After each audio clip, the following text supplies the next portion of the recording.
Le 17 juillet 1978, dans la chaleur étouffante d'un été provençal, 3 frères disparaissent sans laisser de traces dans les ruelles pavées d'Avignon.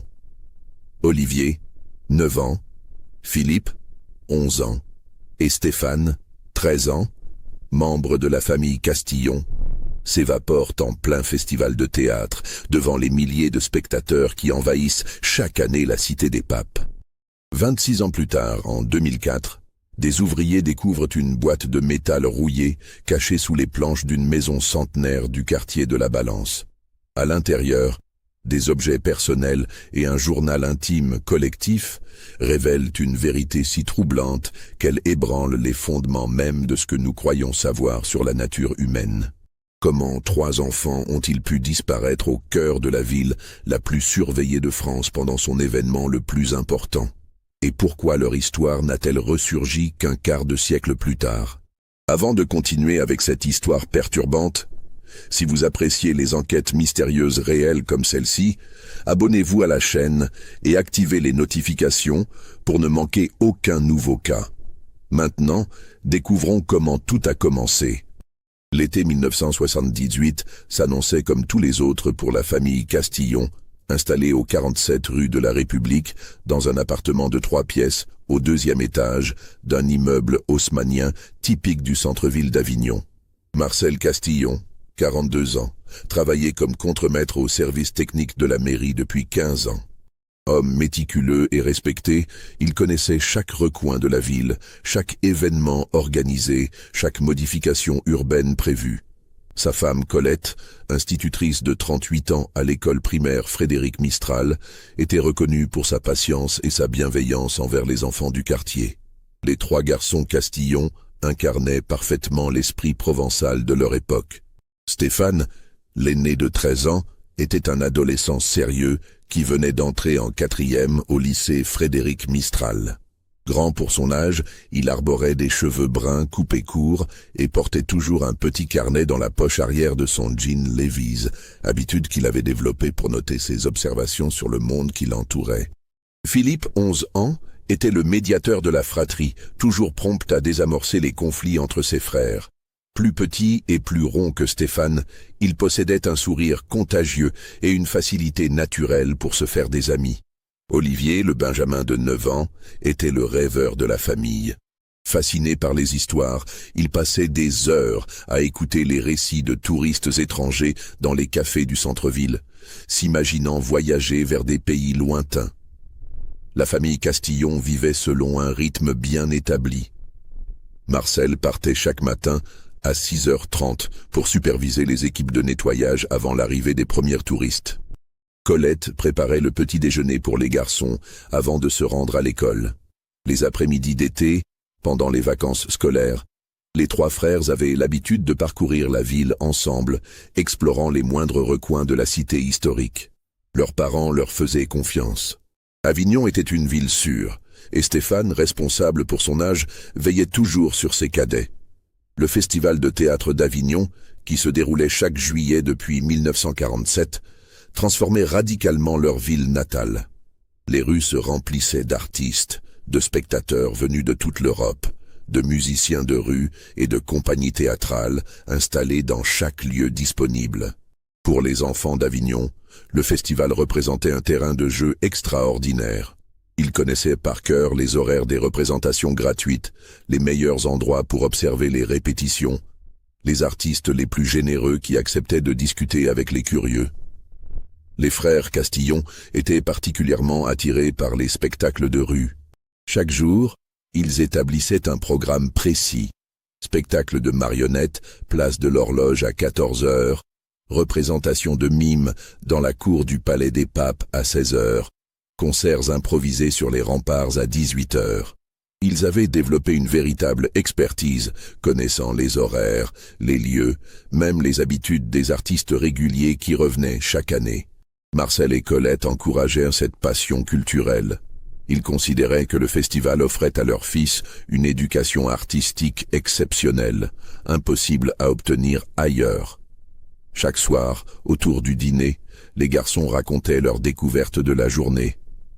Un jongleur extraordinaire, une pièce de théâtre en italien qu'ils avaient comprise grâce aux gestes, un musicien qui leur avait expliqué le fonctionnement de son instrument. Le 16 juillet 1978, la veille de leur disparition, les trois frères avaient assisté à une représentation particulièrement marquante dans la cour d'honneur du Palais des Papes. Il s'agissait d'une adaptation moderne de Roméo et Juliette par une compagnie italienne, la Commedia dell'arte moderna.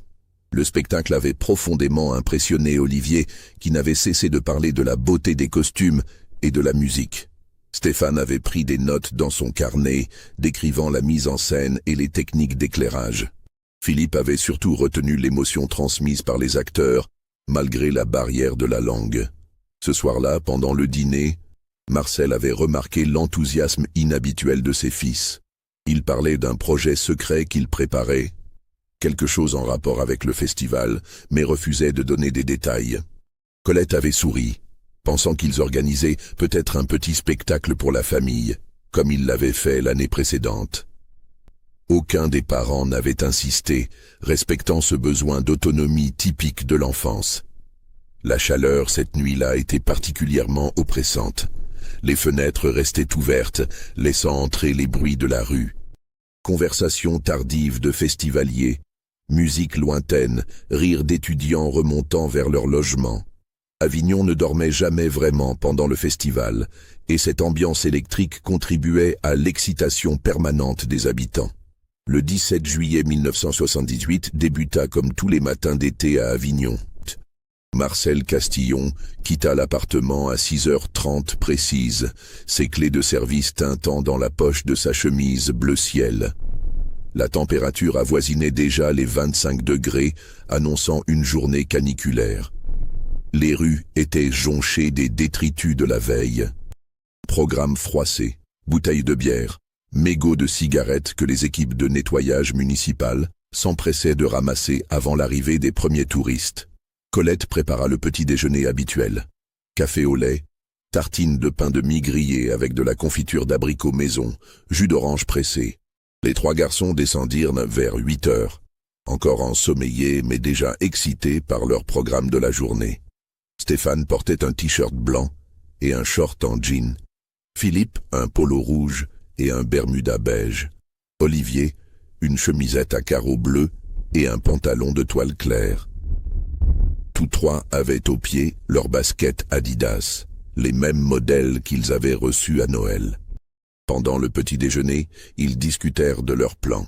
Ils souhaitaient commencer par la place de l'Horloge pour voir l'installation d'un nouveau spectacle de rue, puis se rendre dans le quartier de la Balance où une compagnie de théâtre de rue préparait une représentation originale. Stéphane consulta le programme officiel du festival, un livret de 40 pages qu'il annotait méticuleusement depuis le début du mois. Philippe vérifia l'argent de poche dans sa petite sacoche en cuir, cadeau de ses grands-parents. 15 francs pour acheter des glaces et des boissons fraîches. Olivier emballa dans son sac à dos en toile militaire son carnet de dessins et ses crayons de couleur, espérant croquer quelques artistes. Colette leur rappela les consignes habituelles. Rester toujours ensemble, ne pas s'éloigner du centre historique, rentrer avant 18 heures pour le goûter. Elle leur donna également quelques pièces supplémentaires et des mouchoirs en papier, habitude maternelle qui amusait toujours les garçons. Marcel, qui prenait son petit déjeuner rapidement avant de repartir surveiller les préparatifs de la journée, leur recommanda d'éviter les zones de travaux près des remparts où des réparations urgentes étaient en cours. À 9h15, les trois frères quittèrent l'appartement familial. Madame Bernadette Lacroix, la voisine du palier, âgée de 70 ans, les croisa dans l'escalier. Elle échangea quelques mots avec eux, comme chaque matin. Stéphane lui expliqua qu'ils allaient voir un spectacle de marionnettes géantes. Philippe lui montra les bonbons qu'il avait achetés la veille. Olivier lui fit un dessin rapide de l'immeuble dans son carnet. Madame Lacroix se souviendrait plus tard de leur sourire, de leur énergie habituelle, de l'absence totale de tout signe inquiétant. La rue de la République était déjà animée. Les commerçants ouvraient leurs boutiques, installaient leurs terrasses. L'odeur du café frais se mêlait à celle des croissants chauds des boulangeries. Les trois garçons saluèrent Monsieur Gastineau, le boucher, qui leur offrit comme à son habitude des bonbons à la menthe. Ils s'arrêtèrent également devant la librairie Roumanille pour admirer les affiches du festival exposées en vitrine. Leur première destination était la place de l'Horloge, cœur battant de la ville pendant le festival. Ils remontèrent la rue de la République, traversèrent la rue Joseph Vernet, puis empruntèrent la rue Carnot. Ce trajet, ils l'avaient effectué des centaines de fois, connaissant chaque devanture, chaque recoin, chaque habitant qu'ils pouvaient croiser. Place de l'Horloge, l'effervescence était à son comble. Une dizaine de compagnies préparaient leur spectacle de la journée. Des artistes en costume ajustaient leurs accessoires, répétaient leurs textes, accordaient leurs instruments. Les trois frères s'installèrent sur les marches de l'opéra, position stratégique qui leur permettait d'observer l'ensemble de la place tout en restant à l'ombre. Vers 10 heures, ils assistèrent à une représentation de Guignol et les Trois Brigands par une compagnie lyonnaise. Olivier riait aux éclats, Philippe applaudissait à chaque pirouette de Guignol, Stéphane prenait des notes sur les techniques de manipulation des marionnettes. Plusieurs témoins se souvinrent d'eux. Un groupe de trois garçons sages, attentifs, qui ne perturbaient jamais les spectacles. Après la représentation, ils se dirigèrent vers la fontaine pour boire de l'eau. Il faisait maintenant plus de 30 degrés et la chaleur devenait pesante. Philippe acheta 3 esquimaux chez le marchand de glace, installé près de l'hôtel de ville. Ils mangèrent assis sur un banc, observant les passants, commentant les costumes extravagants de certains festivaliers. Vers 11h30, ils quittèrent la place de l'Horloge pour se rendre dans le quartier de la Balance. Ce quartier, situé près des remparts, était moins touristique, mais abritait plusieurs petites compagnies théâtrales qui proposaient des spectacles intimistes. Les trois frères appréciaient particulièrement cette atmosphère plus calme, plus authentique selon eux. Ils remontèrent la rue Saint-Agricole, passèrent devant la Collégiale, puis s'engagèrent dans les ruelles étroites du quartier médiéval. Rue de la Balance, ils découvrirent l'installation d'une compagnie qu'ils ne connaissaient pas. Teatro della Notte, un groupe d'artistes italiens qui préparait un spectacle pour l'après-midi. Les décors étaient sombres, mystérieux, très différents des spectacles colorés qu'ils avaient l'habitude de voir. C'est à ce moment précis, vers midi, que les trois frères Castillon disparurent définitivement du regard des témoins. Plusieurs personnes les avaient vus s'approcher de l'installation théâtrale, discuter avec des membres de la compagnie, mais personne ne les avait vus repartir. Ils s'étaient évaporés dans la chaleur écrasante de ce 17 juillet 1978, au cœur de la ville la plus surveillée de France, devant des centaines de témoins potentiels. 18 heures sonnèrent à l'horloge de l'hôtel de ville d'Avignon. Colette Castillon, qui préparait le goûter habituel dans la cuisine familiale, commença à s'inquiéter.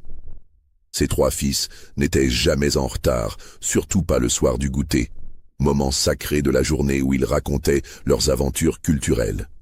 Elle se posta à la fenêtre donnant sur la rue de la République, scrutant les passants dans l'espoir d'apercevoir les silhouettes familières de Stéphane, Philippe et Olivier.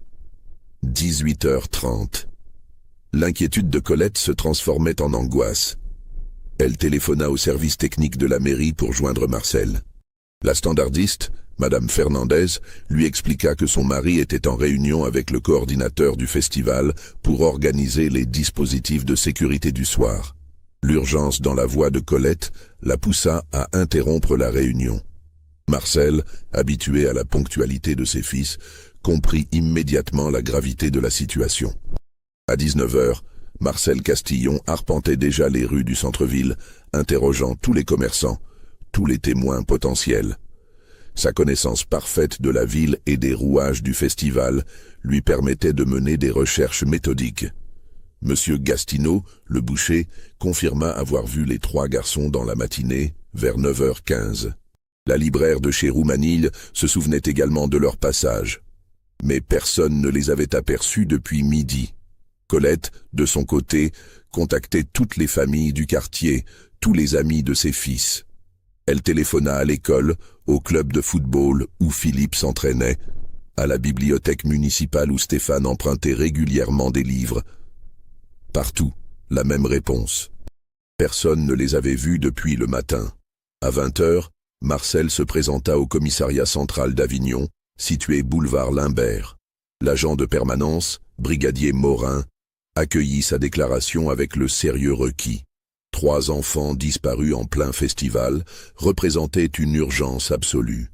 Le brigadier contacta immédiatement le commissaire Henri Valentin, responsable de la sécurité du festival, qui interrompit son dîner pour se rendre au commissariat.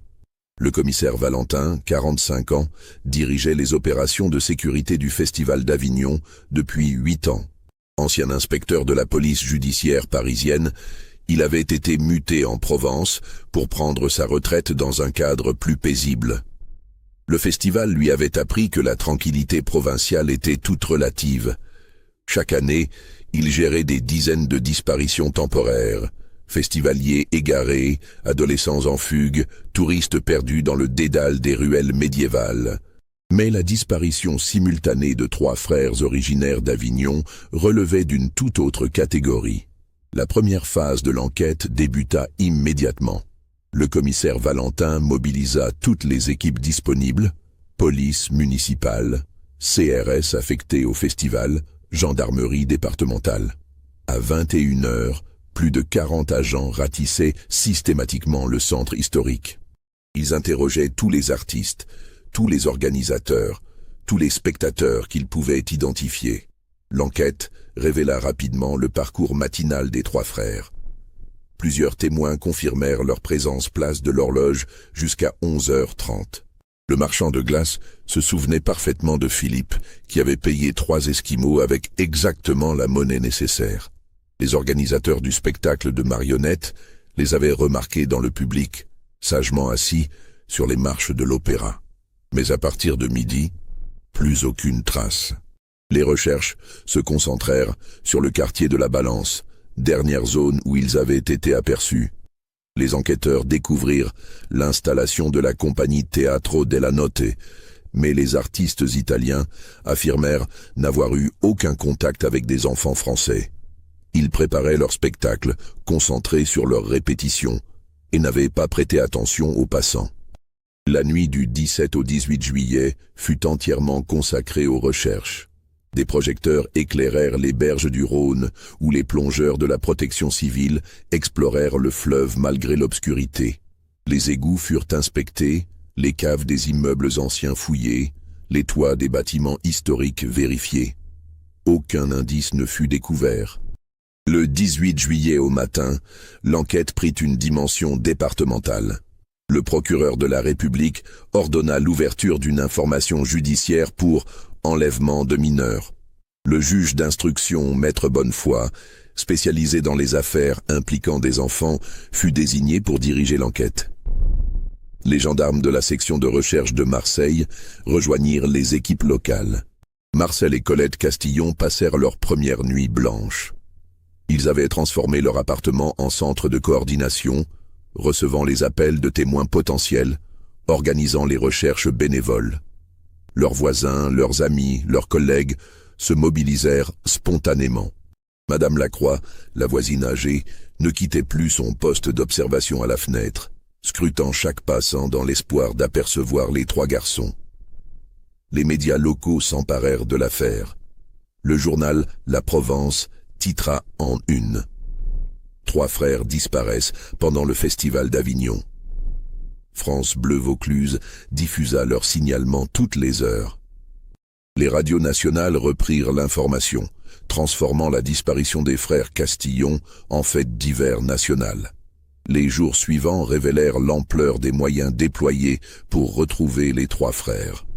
Le commissaire Valentin constitua une cellule d'enquête spécialisée de 15 investigateurs, coordonnant policiers, gendarmes et agents municipaux. Leur quartier général fut installé dans les locaux de la mairie, permettant un accès direct au plan de la ville, au registre des compagnies théâtrales, aux listes des participants au festival. L'enquête de voisinage révéla des éléments troublants. Plusieurs habitants du quartier de la Balance mentionnèrent avoir aperçu les 3 garçons près de l'installation du Teatro della Notte vers midi. Madame Guillot, propriétaire d'un café rue de la Balance, se souvenait précisément de Stéphane, qui avait demandé un verre d'eau pour ses frères. Elle les avait vus discuter avec des hommes en costume sombre, probablement des membres de la compagnie théâtrale. Les investigateurs s'intéressèrent de près au Teatro della Notte. Cette compagnie italienne, dirigée par un certain Giuseppe Moretti, était arrivée à Avignon le 15 juillet. Ils avaient loué un petit local rue de la Balance pour préparer leur spectacle, la Notte dei Segreti, la nuit des secrets. Leurs documents étaient en règle, leurs autorisations validées par les organisateurs du festival. Interrogé le 19 juillet, Giuseppe Moretti, 42 ans, se montra coopératif mais distant. Il dirigeait une compagnie de 6 artistes spécialisés dans le théâtre expérimental. Il parcourait l'Europe depuis 10 ans, participant à tous les festivals importants. Leurs références étaient excellentes. Édimbourg, Avignon, Venise, Prague. Moretti affirma n'avoir eu aucun contact avec des enfants français, se concentrant uniquement sur les préparatifs de son spectacle. Les autres membres de la compagnie confirmèrent cette version. Antonio Benedetti, décorateur, se trouvait dans les réserves au moment de la disparition. Maria Rossellini, costumière, préparait les habits dans leur logement. Franco Alberti, musicien, accordait ses instruments. Aucun n'avait remarqué la présence des 3 frères dans leur périmètre. Pourtant, plusieurs témoins maintenaient leur déclaration. Un touriste allemand, Hans Weber, avait photographié la rue de la Balance ce jour-là.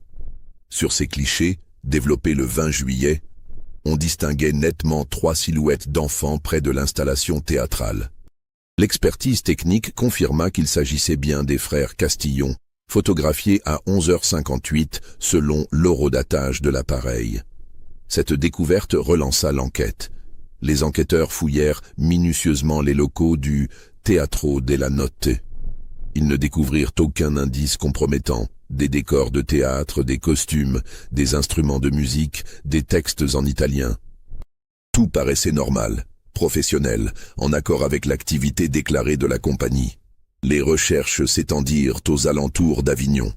Les gendarmes explorèrent les villages voisins, Villeneuve-les-Avignon, Barbentane, Rognonas, Château-Renard. Ils vérifièrent tous les campings, tous les hôtels, tous les gîtes ruraux. Des barrages filtrants furent installés sur les routes principales, contrôlant systématiquement tous les véhicules suspects. Le Rhône fut dragué sur plusieurs kilomètres. Les plongeurs de la sécurité civile explorèrent chaque recoin du fleuve, assistés par les pompiers de Vaucluse. Cette piste, bien que macabre, ne pouvait être négligée. Chaque année, des imprudents se noyaient dans les eaux traîtres du Rhône, dont les courants violents emportèrent les corps sur de longues distances. Parallèlement, les enquêteurs reconstituèrent précisément l'emploi du temps des 3 frères. Ils établirent une chronologie minute par minute de leur matinée, interrogeant tous les témoins, recoupant tous les témoignages. Cette méthode révéla la personnalité de chaque enfant. Stéphane, le leader naturel qui prenait des notes sur tout ce qu'il observait. Philippe, le conciliateur qui s'occupait des aspects pratiques. Olivier, le rêveur qui dessinait constamment dans son carnet. Les psychologues de la police judiciaire analysèrent le profil familial. Les Castillon représentaient une famille équilibrée, sans problèmes financiers, sans conflits apparents. Marcel jouissait d'une excellente réputation professionnelle. Colette était appréciée de ses collègues et de ses élèves. Aucun élément ne suggérait une fugue volontaire des enfants. L'enquête s'orienta vers la piste criminelle. Les enquêteurs consultèrent les fichiers des délinquants sexuels de la région. Ils vérifièrent les antécédents de toutes les personnes présentes au festival, organisateurs, artistes, techniciens. Cette vérification révéla quelques condamnations mineures, vol à la tire, consommation de stupéfiants, mais aucun profil correspondant à un kidnappeur d'enfants. Les appels de témoins se multiplièrent. La gendarmerie reçut plus de 200 signalements en une semaine. La plupart étaient des erreurs d'identification. D'autres enfants aperçus dans d'autres villes des ressemblances fortuites. Chaque signalement était néanmoins vérifié méthodiquement, mobilisant des équipes dans toute la France. Le 25 juillet, une piste semblait prometteuse. Un automobiliste affirma avoir vu 3 enfants correspondant au signalement dans une aire de repos près de Lyon. Les gendarmes du Rhône se mobilisèrent, mais l'enquête révéla une confusion. Il s'agissait de 3 cousins en vacances, parfaitement identifiés par leurs parents. Au bout de 10 jours d'enquête intensive, les investigateurs établirent plusieurs hypothèses. La première, la plus optimiste, envisageait une fugue collective. Les 3 frères auraient pu décider de partir à l'aventure, inspirés par l'atmosphère bohème du festival. Cette théorie était soutenue par leurs conversations récentes sur les voyages, leur fascination pour les artistes itinérants, leurs projets secrets mentionnés la veille de leur disparition. Mais cette hypothèse présentait des failles importantes. Les garçons n'avaient emporté aucun vêtement, aucun objet personnel en dehors de ce qu'ils portaient ce jour-là. Ils ne possédaient qu'une quinzaine de francs, somme insuffisante pour survivre plus de quelques jours. Surtout, leur caractère ne correspondait pas à ce type de décision impulsive. Stéphane, particulièrement responsable, n'aurait jamais inquiété ses parents de cette façon. La deuxième hypothèse concernait un accident. Les 3 frères auraient pu chuter dans le Rhône, se perdre dans les souterrains de la ville, être victimes d'un effondrement dans un bâtiment en ruine. Avignon regorgeait de lieux dangereux, caves médiévales, passages souterrains, constructions instables. Mais les recherches exhaustives n'avaient révélé aucune trace d'accident. La troisième hypothèse, la plus sombre, envisageait un enlèvement. Cette piste était prise très au sérieux par les enquêteurs, d'autant plus que les témoignages situaient les enfants près d'une compagnie théâtrale itinérante. Les artistes ambulants, par définition, pouvaient quitter la ville rapidement sans laisser de traces. Le Teatro della Notte avait d'ailleurs quitté Avignon le 18 juillet, prétextant l'annulation de leur spectacle suite aux événements. Cette dernière information intriguait particulièrement le commissaire Valentin. Pourquoi une compagnie professionnelle annulerait-elle sa représentation pour la disparition d'enfants qu'elle prétendait ne pas connaître ? Moretti avait expliqué que l'atmosphère de la ville était devenue trop tendue, que ces artistes ne pouvaient plus travailler sereinement. L'explication était plausible, mais elle alimentait les soupçons. Les enquêteurs tentèrent de suivre la trace du Teatro della Notte. La compagnie avait quitté Avignon en direction de l'Italie, selon les témoignages des péages autoroutiers. Elle était attendue au festival de Spoleto, dans la province de Pérouse, pour une représentation prévue le 25 juillet. Les autorités italiennes, contactées par Interpol, confirmèrent l'arrivée de la compagnie et la tenue de leur spectacle. Cette information compliquait l'enquête. Si les membres du Teatro della Notte étaient impliqués dans la disparition, comment expliquer leur présence en Italie 5 jours plus tard ? Avaient-ils eu le temps de faire disparaître 3 enfants avant de reprendre leurs activités artistiques? Les distances et les délais rendaient cette hypothèse difficile à soutenir. Le juge d'instruction, Maître Bonnefoy, ordonna néanmoins une commission rogatoire internationale. Les autorités italiennes acceptèrent de coopérer, mais leurs investigations ne révélèrent aucun élément suspect. Le Teatro della Notte était connu et respecté dans le milieu théâtral italien. Giuseppe Moretti dirigeait sa compagnie depuis 15 ans sans aucun incident. Ses références artistiques étaient irréprochables. Ses collaborateurs témoignaient de son professionnalisme et de son intégrité. L'enquête française piétinait. Après 3 semaines de recherches intensives, aucune piste concrète n'émergeait. Les moyens humains et financiers mobilisés étaient considérables, mais les résultats restaient décevants. Le commissaire Valentin dut progressivement réduire les effectifs de sa cellule d'enquête, redéployant ses hommes sur d'autres affaires urgentes du festival. Marcel et Colette Castillon vivaient un cauchemar quotidien. Leur appartement était devenu un sanctuaire de l'attente où s'accumulaient les lettres de soutien, les appels de médiums autoproclamés, les propositions d'aide de parfaits inconnus. Ils maintenaient un espoir farouche, refusant d'envisager le pire, organisant leur vie autour du retour possible de leur fils. L'impact psychologique sur le couple était dévastateur. Marcel, homme méthodique et rationnel, ne parvenait plus à se concentrer sur son travail. Il passait ses journées à arpenter les rues d'Avignon, interrogeant inlassablement les mêmes témoins, vérifiant les mêmes pistes.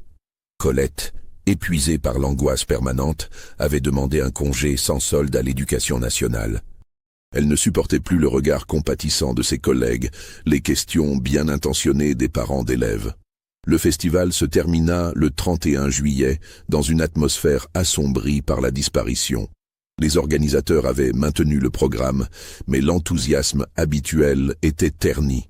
Beaucoup de spectateurs évoquaient l'affaire, spéculaient sur les causes, exprimaient leur solidarité avec la famille Castillon. L'image du festival, traditionnellement associée à la joie et à la culture, était entachée par ce drame inexpliqué. L'été 1978 s'acheva sans révélation. L'enquête officielle se poursuivait, mais avec des moyens réduits. Le commissaire Valentin recevait régulièrement de nouveaux signalements, la plupart sans fondement. Quelques pistes semblaient intéressantes. Des enfants aperçus en Allemagne, un témoignage en Espagne, des traces supposées en Suisse. Toutes se révélèrent des impasses. La rentrée scolaire de septembre fut particulièrement douloureuse pour la famille Castillon. Stéphane aurait dû entrer en 4e, Philippe en 6e, Olivier en CM2. Leurs places restaient vides dans les classes, leurs noms inscrits sur les listes, leurs professeurs informés de la situation. L'Éducation nationale avait donné des consignes de discrétion, mais l'affaire était connue de tous les élèves de la ville. Marcel retourna progressivement au travail, mais son efficacité n'était plus la même. Ses collègues le soutenaient, ses supérieurs se montraient compréhensifs, mais il ne parvenait plus à s'investir pleinement dans ses missions. Chaque rue qu'il supervisait lui rappelait ses fils. Chaque événement municipal réveillait ses souvenirs du festival maudit. Colette ne reprit jamais son poste d'institutrice. Elle sombra dans une dépression profonde qui nécessita plusieurs hospitalisations.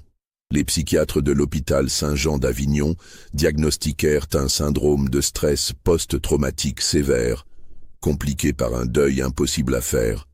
Comment accepter la mort de ses enfants sans corps, sans certitude, sans explication?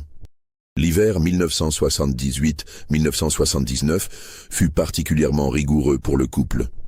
Leur appartement, autrefois empli des rires et des discussions des trois garçons, résonnait maintenant d'un silence pesant.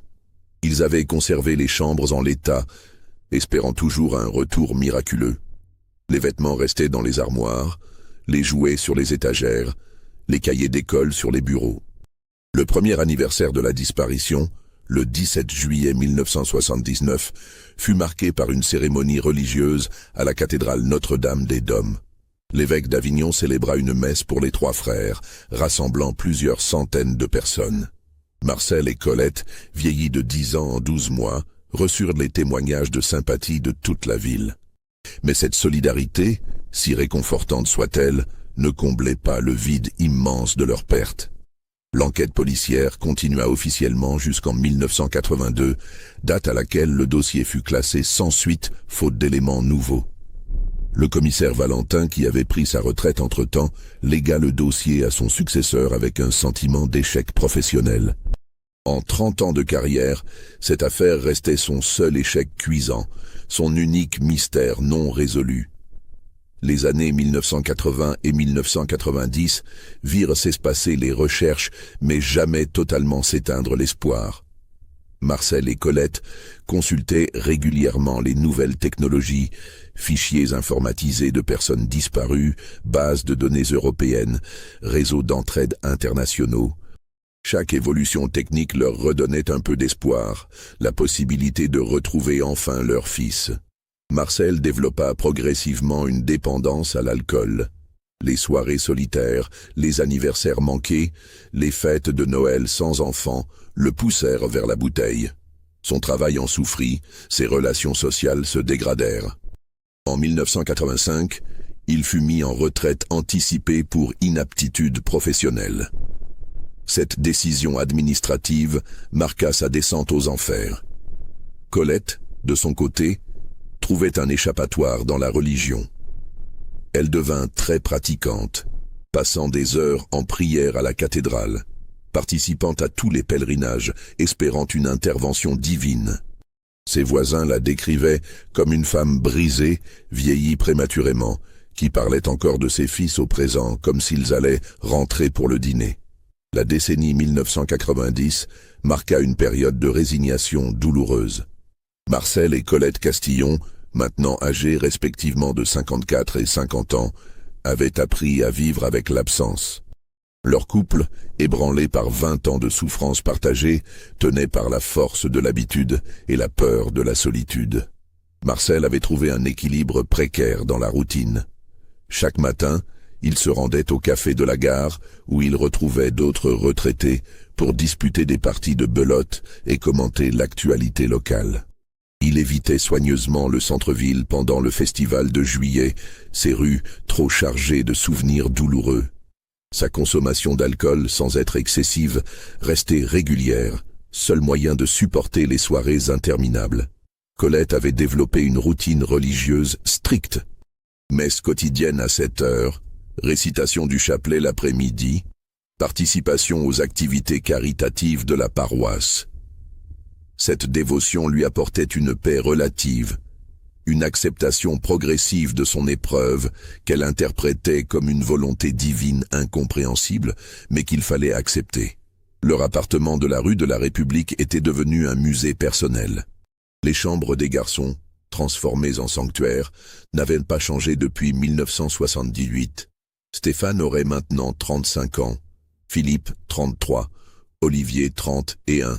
Leurs parents essayaient parfois d'imaginer leur visage d'adultes, leur métier possible, leur famille hypothétique. Ces exercices mentaux, aussi douloureux soient-ils, maintenaient un lien ténu avec leur fils disparu. Les voisins s'étaient habitués à cette présence silencieuse. Madame Lacroix, maintenant âgée de 92 ans, conservait un souvenir précis du dernier matin. Elle racontait encore, à qui voulait l'entendre, la conversation qu'elle avait eue avec les 3 garçons dans l'escalier. Son témoignage, répété 1000 fois, était devenu une légende locale, un moment figé dans l'histoire du quartier. Le festival d'Avignon continuait chaque été, plus important et plus international que jamais. Mais pour les habitants du quartier, juillet restait marqué par le souvenir de 1978. Les plus anciens évoquaient encore l'année des 3 frères. Cette édition maudite qui avait brisé l'innocence de leur ville. Les nouveaux venus découvraient l'histoire par bribes, dans les conversations de café, les articles de journaux locaux anniversaires. L'enquête, officiellement close, continuait de manière informelle. Chaque nouveau commissaire consultait le dossier par curiosité professionnelle. Certains tentaient de nouvelles approches, réinterrogeaient d'anciens témoins, vérifiaient des pistes abandonnées. Mais 20 ans après les faits, les souvenirs s'estompaient, les témoins vieillissaient ou disparaissaient, les preuves physiques se dégradaient. En 1998, à l'occasion du 20e anniversaire, le journal La Provence publia un dossier complet sur l'affaire. Le journaliste Pierre Martineau avait interrogé tous les protagonistes encore vivants. Marcel et Colette, les enquêteurs retraités, les témoins de l'époque. Son article, intitulé Avignon. 20 ans après, le mystère des 3 frères relança temporairement l'intérêt pour l'affaire. Cette publication généra quelques nouveaux témoignages, mais aucun élément décisif.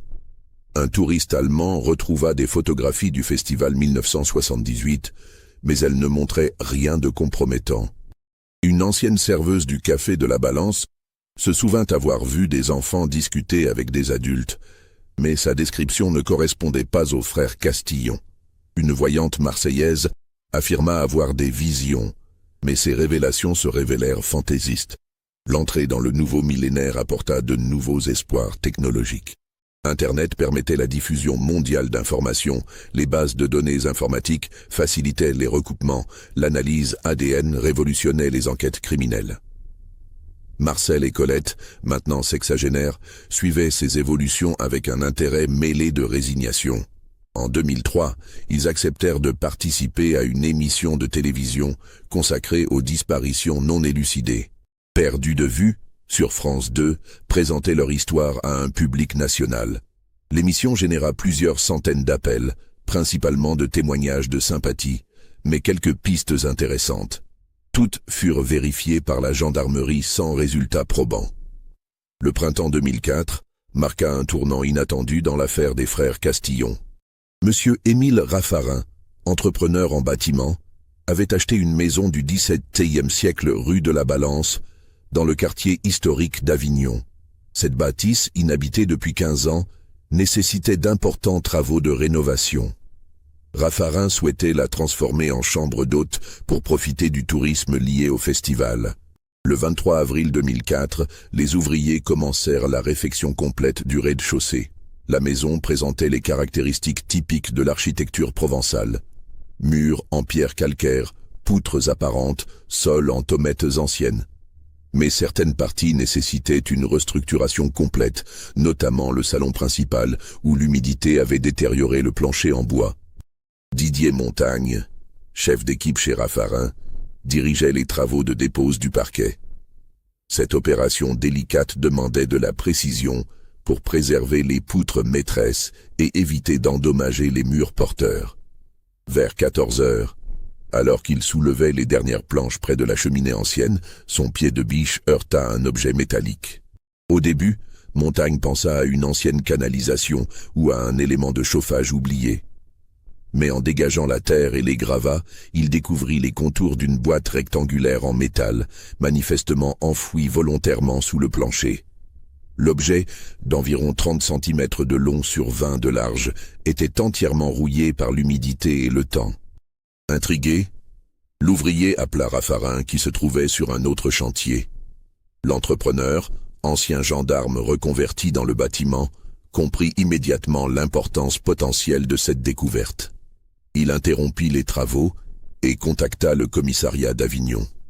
Sa formation militaire lui avait appris qu'on ne touchait jamais à un objet suspect sans prévenir les autorités. Le commissaire Laurent Grimaud, qui dirigeait le commissariat depuis 2001, se déplaça personnellement. Ancien collaborateur du commissaire Valentin, il connaissait parfaitement l'affaire des frères Castillon. L'adresse de la découverte, rue de la Balance, à 200 mètres de l'endroit où les enfants avaient été vus pour la dernière fois, éveillait immédiatement ses soupçons. La boîte fut extraite avec 1000 précautions par les techniciens de l'identité judiciaire. Elle pesait environ 2 kilos, était fermée par un système de fermeture simple mais efficace. La rouille avait partiellement soudé le couvercle, mais l'étanchéité semblait avoir été préservée. L'objet fut transporté au laboratoire de police scientifique de Marseille pour analyse. Le 24 avril, en présence du procureur de la République et du commissaire Grimaud, la boîte fut ouverte dans des conditions stériles. Son contenu, parfaitement conservé grâce à l'étanchéité du métal, bouleversa tous les témoins de cette révélation. À l'intérieur de la boîte métallique, protégée par un sac plastique épais, les enquêteurs découvrirent plusieurs objets qui identifièrent immédiatement l'origine de cette cachette. Le premier élément était un petit carnet à couverture rouge, celui-là même que Stéphane Castillon portait toujours dans sa poche arrière. Sur la première page, d'une écriture d'adolescent appliquée, figurait la mention « Journal de Stéphane, Philippe et Olivier Castillon, été 1978, secret ». Le carnet contenait une quinzaine de pages manuscrites, rédigées alternativement par les trois frères. L'écriture de Stéphane, la plus mature, occupait la majorité des pages. Philippe avait ajouté des commentaires et des dessins. Olivier, malgré son jeune âge, avait contribué par des croquis détaillés et quelques phrases simples mais percutantes. Les premières pages décrivaient leurs activités habituelles pendant le festival. Spectacles vus, artistes rencontrés, anecdotes amusantes. Mais à partir de la 7e page, le ton changeait radicalement.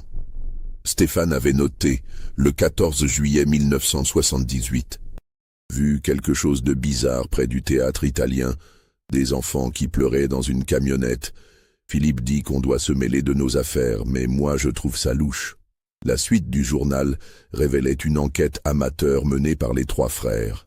Ils avaient observé discrètement les activités du Teatro della Notte, notant les allées et venues suspectes, les comportements étranges de certains membres de la compagnie. Stéphane écrivait le 15 juillet « Retournez voir les Italiens ».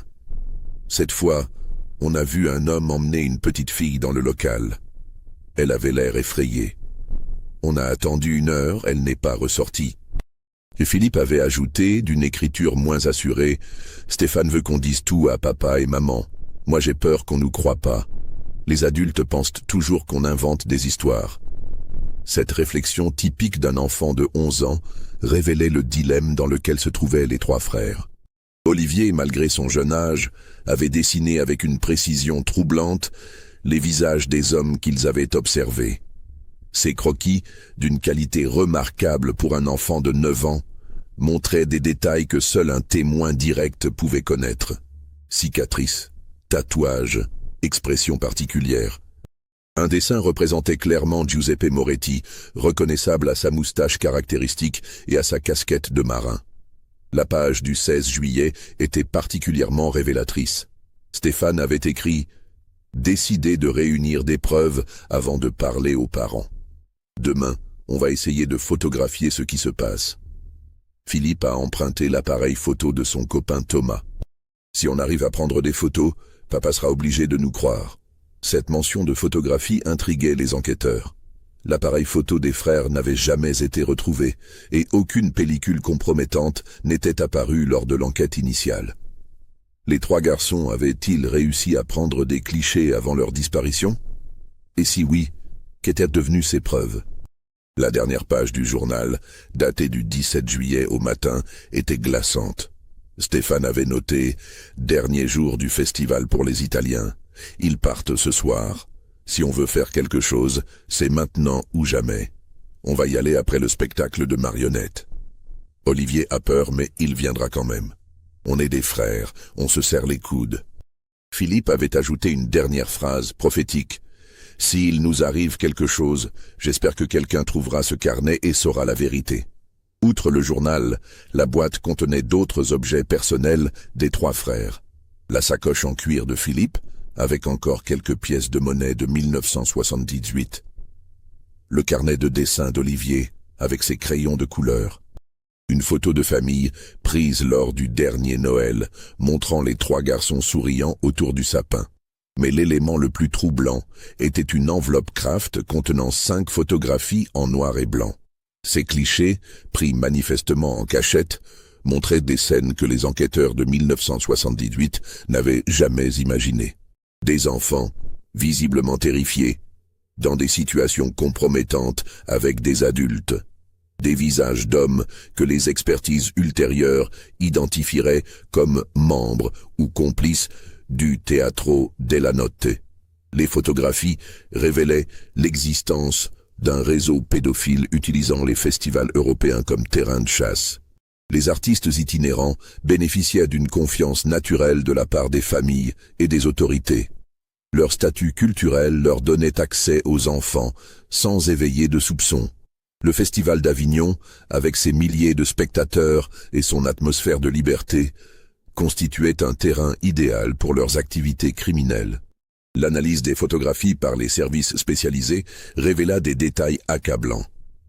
Les experts en pédocriminalité identifièrent les méthodes classiques d'un réseau organisé. Isolement des victimes, chantage psychologique, rotation géographique pour éviter les enquêtes. Le Teatro della Notte n'était pas une simple compagnie théâtrale, mais une façade pour des prédateurs européens. Les enquêteurs reconstituèrent le scénario de la disparition. Le 17 juillet 1978, les 3 frères Castillon s'étaient rendus rue de la Balance avec l'intention de photographier les activités suspectes qu'ils avaient observées. Leur plan était simple: réunir des preuves irréfutables avant d'alerter leurs parents et les autorités. Mais les membres du réseau les avaient repérés. Giuseppe Moretti et ses complices avaient compris que 3 enfants locaux les surveillaient depuis plusieurs jours. La découverte de l'appareil photo et des premières pellicules les avait poussés à agir rapidement.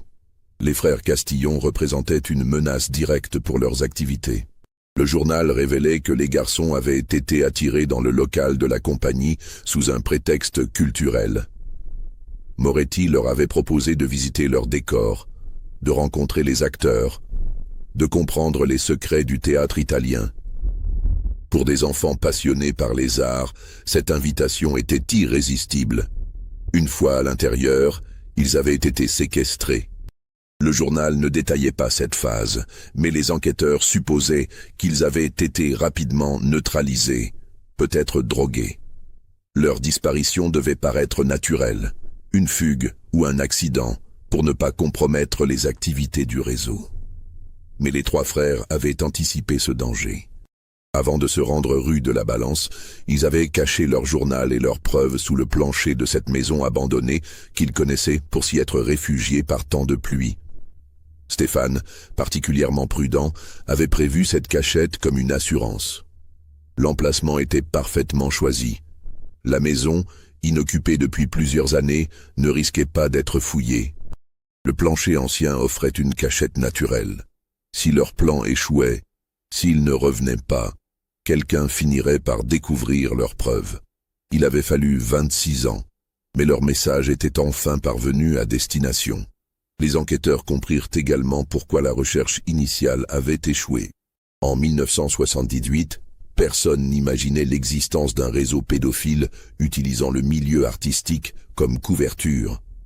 Les investigations s'étaient concentrées sur des pistes classiques, fugues, accidents, enlèvements crapuleux. La véritable nature du crime était trop sophistiquée pour les méthodes d'enquête de l'époque. Le Teatro della Notte avait quitté Avignon le 18 juillet 1978, emportant avec eux le secret de la disparition. Les trois frères avaient probablement été éliminés dans les heures suivant leur capture, leurs corps dissimulés ou détruits pour effacer toute trace. L'organisation du réseau permettait ces crimes sans laisser d'indices exploitables. La découverte de la boîte relança immédiatement l'enquête. Le procureur de la République ordonna la réouverture du dossier, confiant l'affaire au juge d'instruction maître Catherine Morel, spécialisée dans les crimes contre les mineurs. Une nouvelle cellule d'enquête fut constituée, bénéficiant des techniques modernes d'investigation. Les premières vérifications confirmèrent l'authenticité du journal et des photographies. L'expertise graphologique attesta que les écritures correspondaient bien aux frères Castillon. L'analyse des papiers et des encres était compatible avec l'époque de 1978. Les photographies, développées sur papier d'époque, ne présentaient aucun signe de falsification. L'enquête internationale fut immédiatement relancée. Interpol diffusa les photographies des suspects, identifiés par Olivier dans ses dessins. Les polices européennes furent sollicitées pour retrouver la trace des membres du Teatro della Notte. Cette recherche révéla des informations troublantes sur les activités de la compagnie entre 1970 et 1985. Giuseppe Moretti était décédé en 1992 à Naples, officiellement d'un cancer du poumon. Mais ses antécédents révélaient plusieurs condamnations mineures pour atteinte aux mœurs dans les années 1980. Antonio Benedetti avait été arrêté en 1983 à Prague pour des faits similaires. Condamné à 3 ans de prison, puis libéré. Franco Alberti avait disparu des fichiers policiers après 1979, probablement décédé ou parti vivre sous une fausse identité. Maria Rossellini, la seule femme de la compagnie, était encore vivante. Âgée de 72 ans, elle résidait dans une maison de retraite près de Rome. Interrogée par les carabiniers, elle nia d'abord toute implication dans des activités criminelles. Mais confrontée aux photographies découvertes dans la boîte, elle finit par avouer sa complicité passive. Son témoignage révéla l'ampleur du réseau. Le Teatro della Notte était effectivement une façade pour un groupe de pédophiles qui opérait dans toute l'Europe. Ils utilisaient les festivals culturels pour identifier des victimes potentielles, profitant de leur statut d'artiste pour approcher les enfants sans éveiller de soupçons. Rossellini expliqua que les trois frères Castillon avaient été découverts en train de les photographier le 17 juillet. Moretti avait pris la décision de les éliminer pour protéger le réseau. Elle affirmait avoir tenté de s'opposer à cette décision, mais sa version était invérifiable et probablement destinée à minimiser sa responsabilité. Les corps des 3 garçons, selon son témoignage, avaient été dissous dans de l'acide chlorhydrique cette même nuit, méthode classique utilisée par le réseau pour faire disparaître les preuves. Cette information, si elle était exacte, expliquait pourquoi aucune trace physique n'avait jamais été retrouvée malgré les recherches intensives. Le témoignage de Maria Rossellini, bien que tardif et partiel, permit enfin d'établir la vérité sur le sort des frères Castillon. Le procureur italien engagea des poursuites pour complicité de meurtre, mais l'âge avancé de la suspect et la prescription de certains faits limitèrent la portée de ces procédures. En France, l'affaire fut symboliquement jugée par contumace. Le tribunal correctionnel d'Avignon condamna à titre posthume Giuseppe Moretti et ses complices pour enlèvement et assassinat de mineurs. Cette décision, sans effet pratique, offrait néanmoins une reconnaissance officielle du martyre des trois frères. Marcel et Colette Castillon, maintenant âgés de 68 et 64 ans, assistèrent aux audiences avec un mélange de soulagement et d'amertume. Après 26 ans d'incertitude, ils connaissaient enfin la vérité sur le sort de leur fils. Mais cette révélation, si longtemps attendue, ne comblait pas le vide immense de leur existence. Marcel, physiquement affaibli par des décennies d'alcoolisme et de chagrin, ne survécut que quelques mois à ces révélations. Il s'éteignit le 15 novembre 2004, officiellement d'une crise cardiaque, mais ses proches savaient qu'il était mort de chagrin 26 ans plus tôt. Colette organisa des obsèques simples, réunissant les derniers témoins de cette tragédie familiale. Colette vécut encore 3 ans, entourée par la solidarité de sa paroisse et l'affection de ses voisins. Elle consacra ses dernières forces à honorer la mémoire de ses fils, organisant une exposition permanente dans la bibliothèque municipale d'Avignon. Les objets retrouvés dans la boîte, le journal, les dessins d'Olivier, les photographies de famille témoignaient de la vie interrompue de 3 enfants courageux. La rue de la Balance reçut une plaque commémorative le 17 juillet 2005, exactement 27 ans après la disparition. L'inscription sobre et émouvante rappelait « À la mémoire de Stéphane, Philippe et Olivier Castillon, enfants d'Avignon, victimes de leur courage et de leur soif de justice. Leur sacrifice a permis de démasquer un réseau criminel et de protéger d'autres enfants. » Le Festival d'Avignon institua également un prix annuel récompensant les créations théâtrales abordant la protection de l'enfance. Cette initiative, soutenue par les autorités municipales et les organisateurs, perpétuait la mémoire des 3 frères tout en sensibilisant le public aux dangers que peuvent représenter certains prédateurs. L'affaire des frères Castillon marqua un tournant dans les méthodes d'enquête sur les réseaux pédophiles. Elle révéla l'utilisation possible du milieu artistique comme façade pour des activités criminelles, incitant les autorités à renforcer les contrôles lors des événements culturels. Les procédures de vérification des antécédents des participants au festival furent renforcées dans toute l'Europe. Les révélations de 2004 permirent également de résoudre plusieurs autres disparitions d'enfants survenues en Europe entre 1975 et 1985. Le modus operandi du Teatro della Notte fut comparé à d'autres affaires non élucidées. Les polices allemandes, suisses et espagnoles rouvrirent des dossiers anciens, établissant des liens troublants avec les activités de la compagnie italienne. À Prague, l'arrestation d'Antonio Benedetti en 1983 prenait maintenant tout son sens. Les autorités tchèques avaient à l'époque minimisé l'affaire, la considérant comme un délit mineur. Mais le réexamen du dossier révéla que Benedetti était soupçonné de la disparition de 2 enfants pendant le festival de théâtre de rue de Prague en 1982. Ces victimes, jamais retrouvées, étaient probablement mortes selon les mêmes méthodes que les frères Castillon. En Allemagne, la police de Munich rouvrit l'enquête sur la disparition de Lisa Weber, 8 ans, pendant l'Oktoberfest de 1979. Des témoins avaient vu la fillette discuter avec des artistes italiens, mais cette piste n'avait pas été approfondie. Les descriptions correspondaient aux membres du Teatro della Notte, confirmant leurs activités criminelles au-delà de la France. Ces révélations posthumes apportèrent un réconfort amer aux familles concernées. Connaître la vérité, même terrible, était préférable à l'incertitude perpétuelle. Plusieurs associations de parents d'enfants disparus se créèrent ou se renforcèrent, utilisant l'exemple des frères Castillon pour sensibiliser l'opinion publique et améliorer les procédures de recherche. Le courage des trois garçons fut officiellement reconnu par les autorités françaises. En 2006, ils reçurent à titre posthume la médaille de la protection de l'enfance, décernée par le ministère de la Justice. Cette distinction, remise symboliquement à la ville d'Avignon, honorait leur sacrifice et leur détermination à protéger d'autres enfants malgré leur jeune âge. La maison rue de la Balance, où fut découverte la boîte, fut acquise par la municipalité d'Avignon en 2007. Transformée en centre de prévention contre les abus sur mineurs, elle accueille désormais des formations pour les professionnels de l'enfance, des conférences de sensibilisation et des permanences d'écoute pour les victimes. Cette reconversion donnait un sens constructif au lieu de leur dernier combat. L'histoire des frères Castillon devint un cas d'étude dans les écoles de police et de gendarmerie.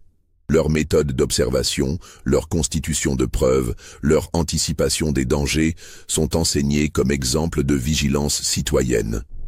Paradoxalement, ces trois enfants de 1978 formaient encore les enquêteurs du XXIe siècle. Aujourd'hui, quand les visiteurs parcourent les rues pavées d'Avignon pendant le festival de juillet, peu connaissent l'histoire tragique de Stéphane, Philippe et Olivier Castillon. Pourtant, leur sacrifice continue de protéger d'autres enfants grâce aux mesures de sécurité renforcées qu'il a inspirées. La plaque commémorative rue de la Balance attire parfois l'attention des passants curieux. Les plus âgés se souviennent encore de cette affaire qui avait bouleversé la ville. Les guides touristiques évitent généralement ce sujet, préférant évoquer l'histoire glorieuse de la cité des papes. Mais les habitants du quartier perpétuent la mémoire de ces trois héros malgré eux. Le commissaire Laurent Grimaud, maintenant retraité, conserve dans son bureau personnel les photocopies du journal des frères Castillon. Il relit parfois ces pages émouvantes, admirant le courage de ces enfants qui n'ont pas hésité à affronter le danger pour protéger d'autres victimes. Leur exemple continue de l'inspirer dans ses conférences sur la protection de l'enfance. Maria Rossellini s'éteignit en 2009 dans sa maison de retraite romaine, emportant avec elle les derniers secrets du Teatro della Notte. Ses aveux tardifs avaient le permis d'établir la vérité, mais de nombreuses zones d'ombre subsistaient. Combien d'autres enfants avaient été victimes de ce réseau? Combien d'autres réseaux similaires opéraient-ils encore en Europe? L'affaire rappelait une vérité dérangeante. Les prédateurs savent utiliser la confiance naturelle que nous accordons au milieu culturel et artistique. Le statut d'artiste, d'intellectuel ou de créateur ne constitue aucune garantie morale. Les trois frères Castillon l'avaient compris instinctivement, payant cette lucidité de leur vie. Leur journal, conservé aux archives départementales de Vaucluse, témoigne d'une maturité exceptionnelle face au mal. Ces enfants de 9, 11 et 13 ans avaient su identifier une menace que les adultes n'avaient pas perçue. Leur sens de la justice, leur solidarité fraternelle, leur courage face au danger incarnent les plus belles valeurs humaines. Stéphane aurait aujourd'hui 60 ans, Philippe 58, Olivier 56. Ils auraient eu des carrières, des familles, des enfants. La vie leur a été volée au moment où ils tentaient de sauver d'autres innocents. Cette injustice absolue donne encore plus de force à leur témoignage posthume. Chaque été, quand résonnent dans Avignon les rires d'enfants assistant au spectacle de rue, leur mémoire prend tout son sens.